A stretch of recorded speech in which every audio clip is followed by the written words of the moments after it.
Your brain is the most powerful weapon in the world. Once you put away your phones and your computers and all that we have nowadays, yeah, it's great. We're up to date.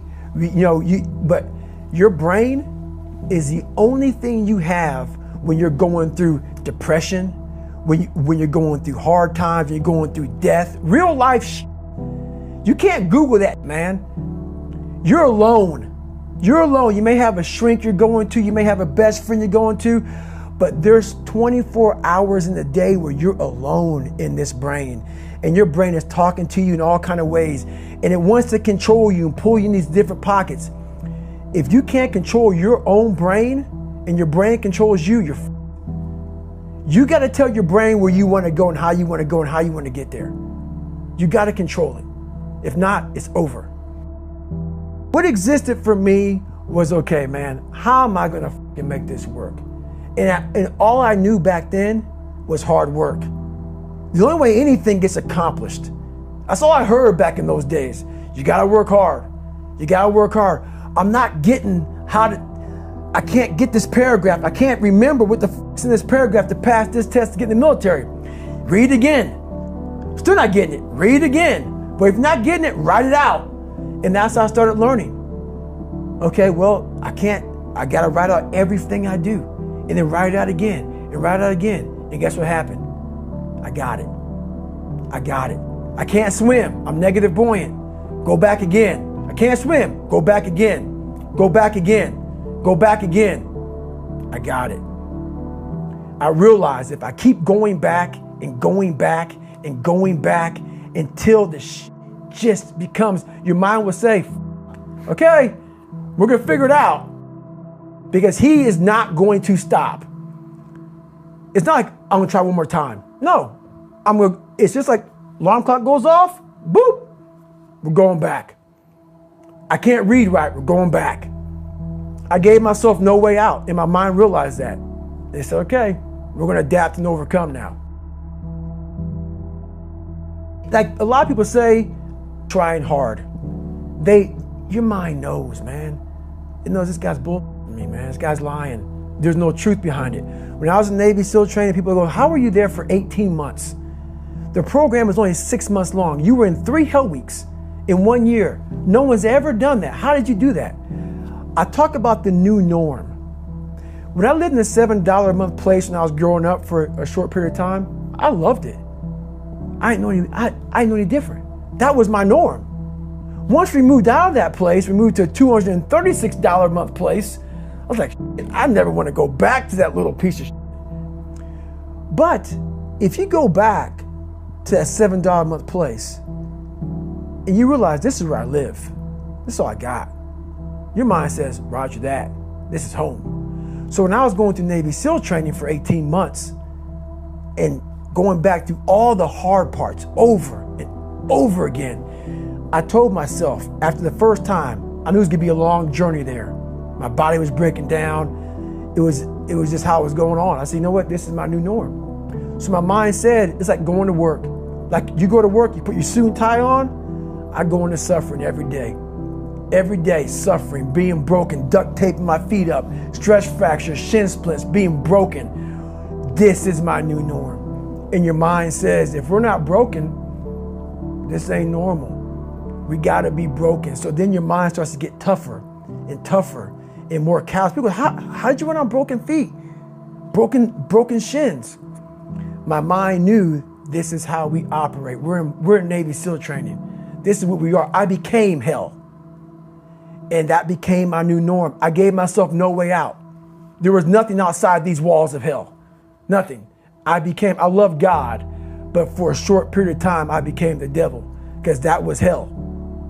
I became the boss, the owner, the CEO of Navy SEAL training. That was my mindset. And that's how you get through things. You immerse yourself in wherever it is, and you become that. You become that and give yourself no way out. When I was 297 pounds and I was fat as hell trying to be a Navy SEAL, the scariest thing in the world to me, even to this day, was that could have been the rest of my life. I thought then I was trying hard. That's the scariest thing in the world. I thought then, 297 pound, working for Ecolab, spraying for cockroaches, making $1,000 a month.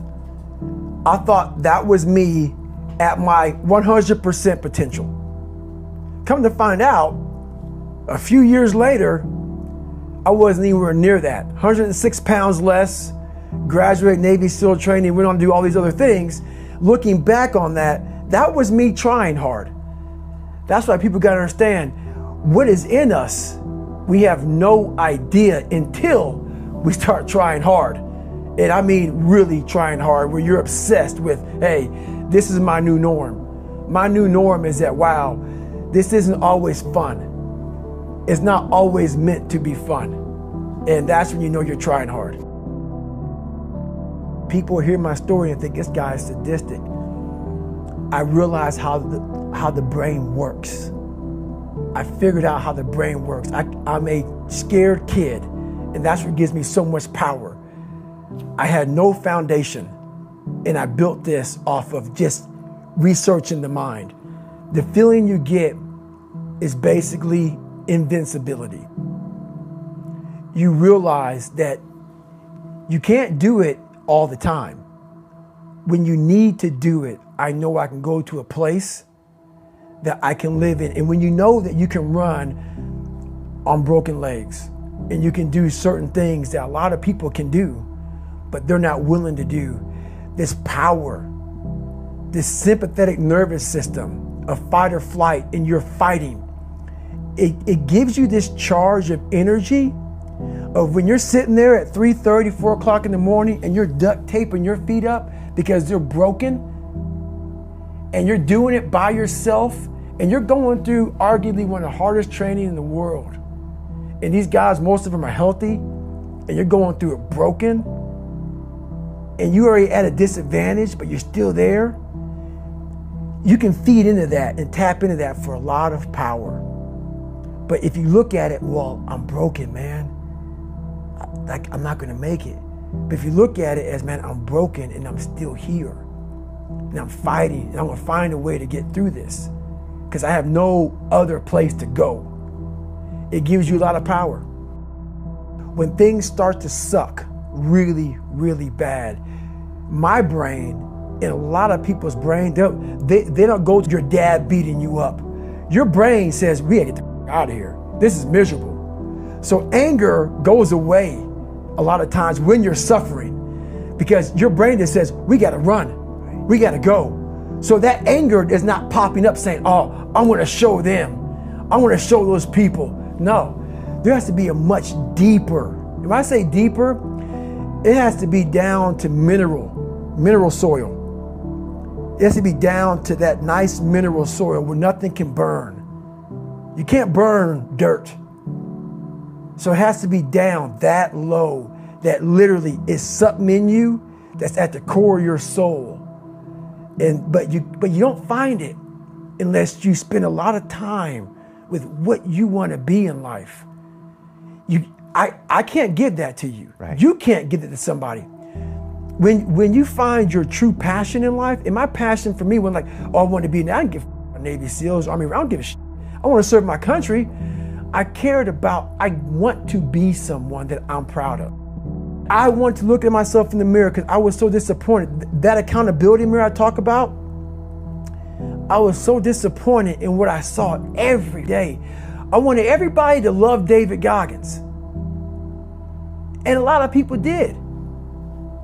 I didn't love myself. But I knew a lot of us want to find peace first.